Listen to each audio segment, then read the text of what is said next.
Bleaching powder তৈরি করার পদ্ধতি হচ্ছে যে ক্যালসিয়াম হাইড্রোক্সাইড বা চুনের পানির মধ্যে যদি ক্লোরিন গ্যাসকে চালিত করে একটু উত্তপ্ত করা হয় তাহলে সেখান থেকে ব্লিচিং পাউডার এবং পানি উৎপন্ন হয়।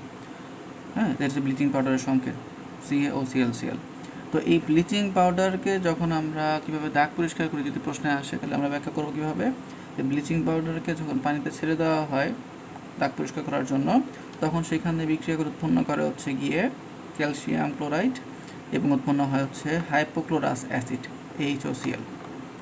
এই হাইপোক্লোরাস অ্যাসিডটাই মূল ভূমিকা পালন করে দাগ পরিষ্কার করার জন্য। হাইপোক্লোরাস অ্যাসিড এটা আবার বিয়োজিত হয়ে উৎপন্ন করে হচ্ছে গিয়ে হাইড্রোক্লোরিক অ্যাসিড এবং হচ্ছে গিয়ে জায়মান অক্সিজেন। তো জায়মান অক্সিজেনগুলো হচ্ছে শক্তিশালী। আমরা জানি যে জায়মান অক্সিজেনগুলো যে কোনো রঙিন বস্তুর সাথে যখন বিক্রিয়া করে তখন তার বর্ণকে নষ্ট করে দেয়, ফলে এর ফলে দেখা যায় বস্তুটা বর্ণহীন হয়ে যায়। তো এর মাধ্যমে মূলত হচ্ছে ব্লিচিং পাউডার বর্ণযুক্ত বস্তুগুলো রঙিন বস্তুগুলো দাগ দূর করে ফেলতে পারে। আর অপরভাবে এই ব্লিচিং পাউডার একই সাথে হচ্ছে রোগ জীবাণু যারা থাকে তাদেরকে ধ্বংস করতে পারে।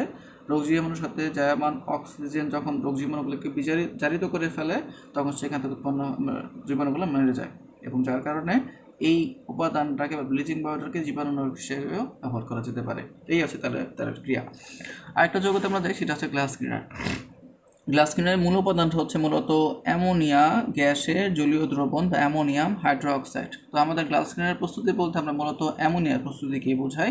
অ্যামোনিয়া গ্যাসকে পরীক্ষাগারে তৈরি করার পদ্ধতি হচ্ছে যে ক্যালসিয়াম অক্সাইড অথবা ক্যালসিয়াম হাইড্রোক্সাইড যে কোনো একটাকে নেওয়া যেতে পারে। তাদের সাথে যদি আমরা অ্যামোনিয়াম ক্লোরাইডের বিক্রিয়া করি তাহলে দুই ক্ষেত্রে আমরা একই উপাদানই পাবো। অর্থাৎ বিক্রিয়াটা হচ্ছে এইরকম, পাওয়া যাবে হচ্ছে অ্যামোনিয়া গ্যাস, পানি এবং পাওয়া যাবে হচ্ছে গিয়ে ক্যালসিয়ামের লবণ। আবার এখানে একই বিক্রিয়া ঘটবে, অ্যামোনিয়া গ্যাস, পানি এবং পাওয়া যাবে হচ্ছে গিয়ে ক্যালসিয়াম ক্লোরাইডের লবণ। তো এই হচ্ছে আমাদের মূলত গ্লাস ক্লিনারের মূল উপাদানের প্রস্তুতি। এটাকে তারপর পানিতে মেশানোর মাধ্যমে আমরা পেতে পারি হচ্ছে গিয়ে আমাদের মূল উপাদানটা বা গ্লাস ক্লিনারটাকে পেতে পারি NH4OH। এই হচ্ছে আমাদের গ্লাস ক্লিনারের প্রস্তুতি। তবে শিল্পক্ষেত্রে আমরা মূলত এই পদ্ধতি প্রয়োগ করি না।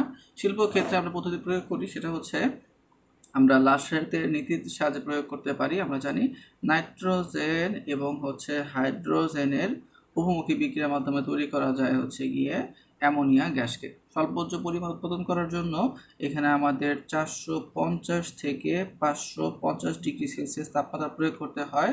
200 থেকে 250 অ্যাটমসফেরিক প্রেসার চাপ প্রয়োগ করতে হয়। আর প্রোহক হিসেবে ব্যবহার করতে হয় হচ্ছে গিয়ে আমাদের লোহা। হ্যাঁ, তো এই প্রভাবগুলোর উপস্থিতিতে মূলত সর্বোচ্চ পরিমাণে অ্যামোনিয়া শিল্পক্ষেত্রে তৈরি করা হয়।